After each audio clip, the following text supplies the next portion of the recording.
Hello friend, मी करत आहे gas चालू. त्याच्यावर ठेवणार आहे कढई. कढईमध्ये आपण तेल टाकून घेतलेलं आहे. इथं घेतलेला आहे मी लायलन चिवडा तळण्यासाठी. आज आहे मार्गशीर्ष पहिला गुरुवार. माझ्या सगळ्या ताईंना पहिल्या गुरुवारच्या शुभेच्छा. आता आपलं तेल गरम होत आलेलं आहे. इथं घेतलेले आहेत मी थोडेसे शेंगदाणे तळण्यासाठी. तेल आपलं छान असं गरम होत आलेलं आहे. आता आपण साबुदाणा टाकून घेऊया. थोडा थोडा करून टाकून घेऊया. हे खूप असं उडतं, त्यासाठी असं झाकण ठेवायचं आणि तळलेला आपल्याला आवाज पण येतोय. आता आपण झाकण खोलूया. छान असा फुललेला आहे चिवडा बघा. ह्या प्रकारे आपण तेल नितळून चिवडा काढून घेऊया.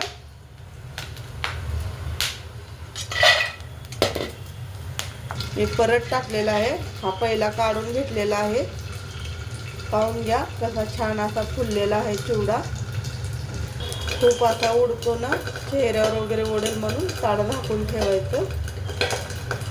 आपला चिवडा होते त्यावर मी पिठी साखर, थोडीशी घरातली साखर घेऊन मिक्सरच्या साह्याने बारीक केलेली आहे. इथं मी हिरवी मिरची कट करून घेतलेली चिवड्यामध्ये टाकण्यासाठी. ह्या प्रकारे मी चिवडा सगळा तळून घेतलेला आहे. आता आपण टाकणार आहे शेंगदाणे. जेवढं लागते तेवढं टाकून घ्या आपल्या आवडीनुसार. आपले शेंगदाणे छान असे तळतात.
मिरच्या आपल्या तळलेल्या आहेत. आता काढून घेऊया आपण.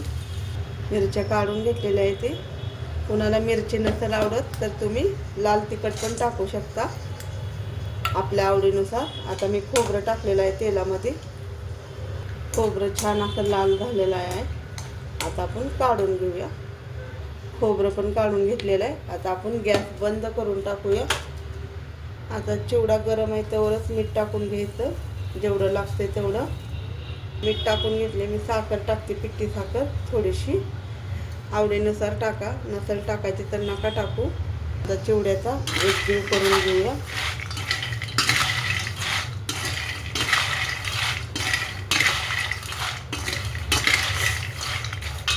थोडंसं लाल तिखट पण टाकणार आहे मी.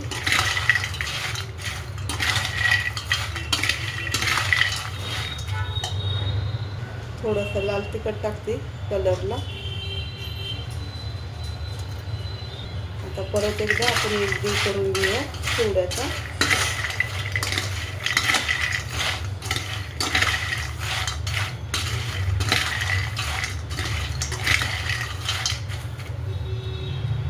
आपला चिवडा खाण्यासाठी तयार आहे.